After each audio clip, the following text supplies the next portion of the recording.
શામળાજી ગાયત્રી મંદિરે સાબરકાંઠા અરવલ્લી જોધપુર ઓડ સમાજ વિકાસ મંડળ દ્વારા ભવ્ય સન્માન સમારોહ યોજાયો હતો।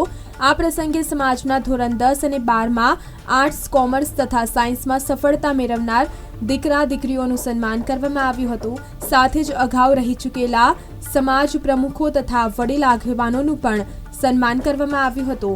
કાર્યક્રમ દરમિયાન સમાજમાં રહેલા કુરિવાજોને દૂર કરવાની દિશામાં ચર્ચા યોજાઈ હતી। આ સાથે સમાજ દ્વારા શામળાજી મંદિરે ધજા ચડાવવાની વિધિનું પણ આયોજન કરવામાં આવ્યું હતું। આ અવસરે સરદારભાઈ ઓડ, પ્રમુખ ગુજરાત ઓડ સમાજ ચેરિટેબલ ટ્રસ્ટ, હસમુખભાઈ ઓડ, પ્રમુખ સાબરકાંઠા અરવલ્લી ઓડ સમાજ, ચિમનલાલ માજી પ્રમુખ, રામસિંહભાઈ ઓડ, વસંતભાઈ ઓડ, પ્રવીણભાઈ ઓડ, મંત્રી તથા મંદ્રુપભાઈ ઓડ, દિનેશભાઈ ઓડ, રસિકભાઈ ઓડ, ઇલેશભાઈ ઓડ, મહેન્દ્રભાઈ ઓડ, રાકેશભાઈ ઓડ, પરશુરામભાઈ ઓડ, મદનભાઈ ઓડ સહિત અનેક આગેવાનો, સમાજના અગ્રણીઓ તથા મહિલાઓ મોટી સંખ્યામાં ઉપસ્થિત રહ્યા હતા।